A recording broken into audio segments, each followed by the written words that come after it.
Folks, once again, it's your boy Tim with the Yume Y10.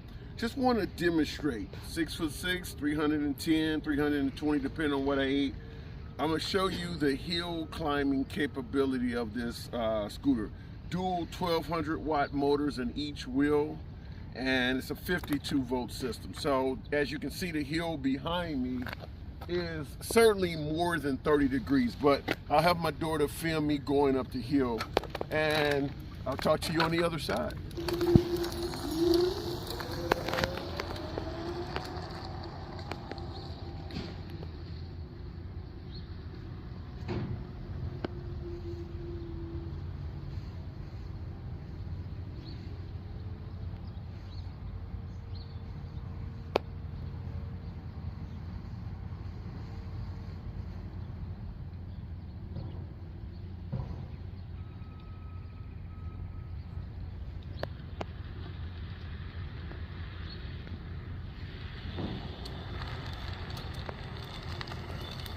Now, being candid, I did a sit down for obvious reasons. I like to stay seated, but being candid, this coming down 20 miles an hour without any throttle. So I just wanted to show you how steep that hill was. Now, being candid, you're not going to get the full speed going up a hill that steep. I got down to about 15 miles an hour. So, but nevertheless, 300 plus pounds, I was easily able to get up that hill at a reasonable speed. So there you go on that. So see you on the other side.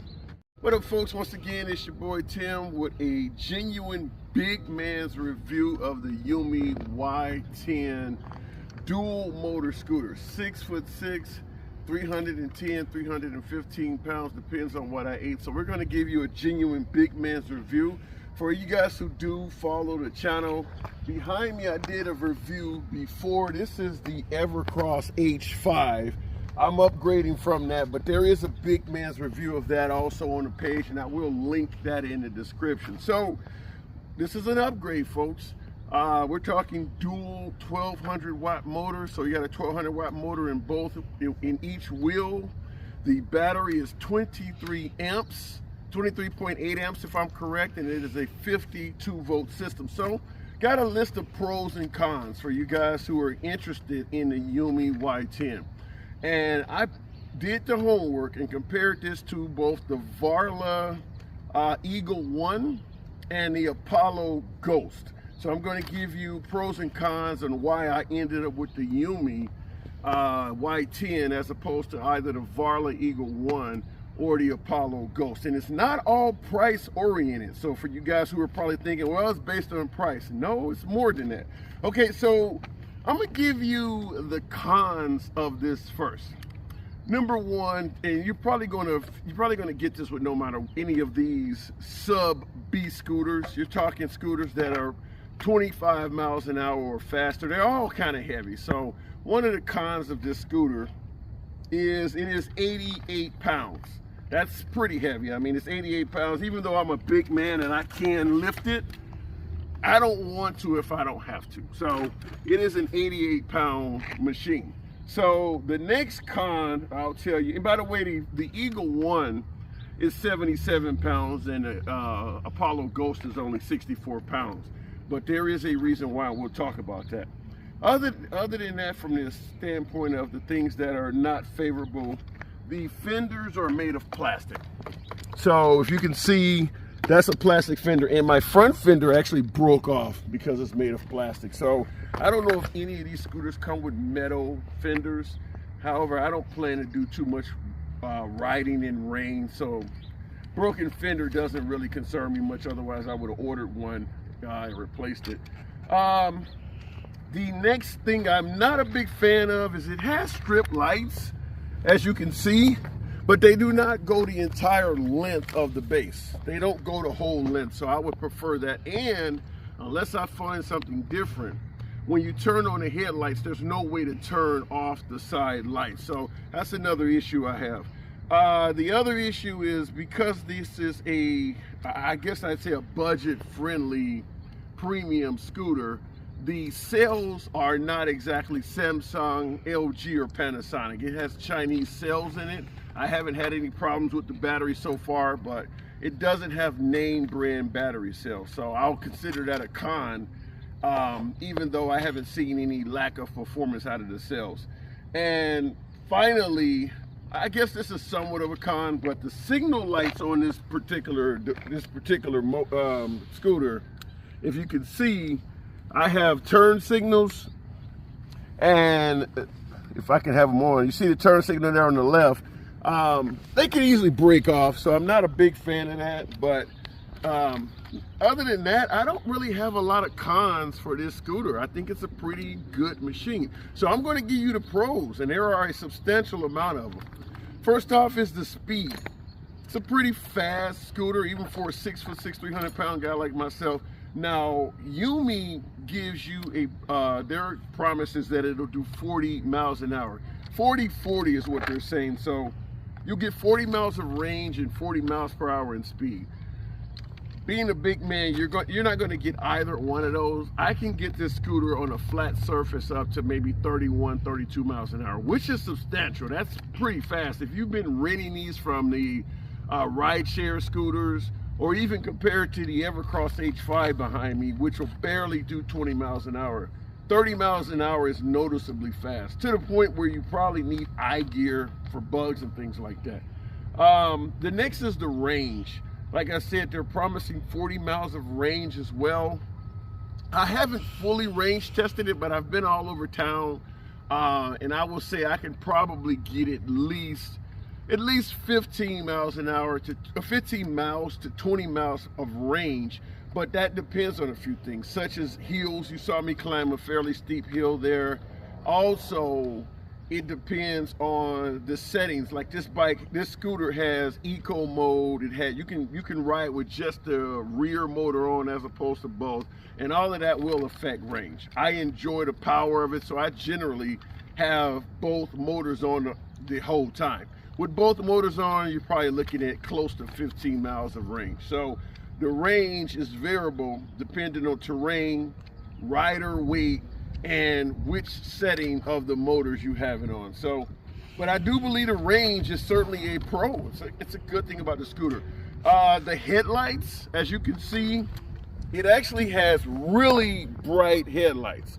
So for those, and it has multiple settings. See, if you can notice, you can make them flash, you can turn them on full brightness, or you can turn them on lower. And unlike a lot of scooters, these headlights are not just powerful enough to make you be seen.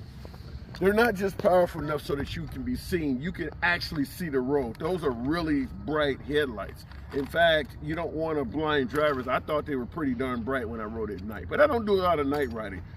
Next is the horn. As you can tell, this scooter has a pretty loud horn, certainly compared to a lot of other scooters. The Evercross H5 behind me, the horn is laughable compared to what's in here. This has a horn that's probably similar to a lot of the Honda gas-powered motor scooters that you've seen back in the 80s and 90s. Another plus is obviously the price. Now, I mentioned that you can purchase this scooter on Amazon, and believe it or not, Walmart sells it. So not only is the price a pro, because the price for this is about $200 less than the Varlo Eagle 1 and the Apollo Ghost. But price is not the only benefit, I'm gonna tell you that.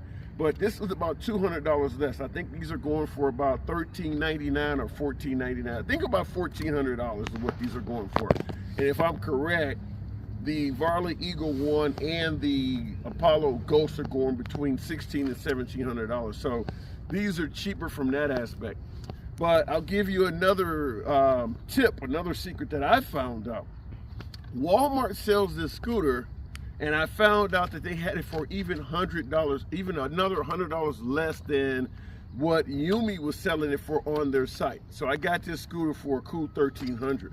So you're talking $300 cheaper, at least $300 cheaper compared to the Apollo Ghost and the Varlo Eagle 1. So price is a big issue, but not only did I get it cheaper, but because I purchased it through Walmart for $59, Walmart gave me a 3-year warranty, which is not going to be offered if you purchase it through Varlo. If you purchase a Varlo or an Apollo Ghost, you're not gonna, I don't think they even have a 3-year warranty available, and it certainly is not gonna be $59. And not only that, but Yume covers the scooter for a year as well. So that's a huge plus, but that's not the only plus. That warranty and the price is not the only reason why I went with the Yume Y10 over the Varla Eagle 1 and the Apollo Ghost. And we'll talk about that in a minute. Customer service, believe it or not, this is a Chinese scooter. And I actually contacted Varla because I attempted to buy the Varla Eagle 1 first. The customer service for this Yume Y10 is better than it is for the Varla Eagle 1. The Varla Eagle 1 they have a 434 number. Supposedly they were in California. They are not based out of California. And when you go to their website, they have an email address you can contact them on. There is no live chat, and the emails get responded to about 24 hours later. I know because I did it. Yume has live chat, so you can chat with someone in real time. So the Yume Y10 customer service, despite you thinking straight Chinese, is better than the Varla Eagle 1. And it's because the Varla and the Apollo are essentially distributors. They're purchasing the scooters from China just like Yume comes from, but then they slap a Western sounding tag on it and resell it. But their customer service at Varla was not good, because I originally was going to purchase a Varla Eagle 1 until I did my homework and ended up with the Yume. 2 chargers. You get two 2-amp chargers with this scooter. As you can see, there are two charging ports. So you can charge the battery, if I'm correct, in about 4 or 5 hours time with both chargers on. And the good thing is you don't have to buy the second charger. They both come with it, and the chargers have cooling fans built in it. I don't know if Varla or Apollo gives you the second charger. I believe a lot of scooter companies that sell scooters that can use 2 chargers, they actually make the second charger optional. It comes with this scooter. That's another benefit in addition to price, and I'm going to give you another one. Now, in addition to that, the battery size is the next pretty big benefit of purchasing this scooter over the Varla 1 or the Apollo Ghost. The Eagle 1, the Varla Eagle 1 has an 18.2 amp battery in it, and so does the Apollo Ghost. This scooter has a 23.4 amp hour battery in it. So you're going from 18 to 23.4. That's going to increase your range significantly. So you're getting a bigger battery for nearly $300 cheaper. So battery, customer service, price, all of that adds in it, and 2 chargers comes with this scooter. So those are all the reasons I ended up going with the Yume Y10 over the Varla Eagle 1 and the Apollo Ghost. You get a bigger battery, 2 chargers. By the way, the horn and the headlight, both the horn and the headlight are also huge benefits. I don't know if the Varla Eagle 1 even comes with a headlight. So all of that will certainly lead me to the Yume Y10. And last but not least, another huge benefit, you get a 1200 watt motor in both wheels. Each wheel has a 1200 watt motor.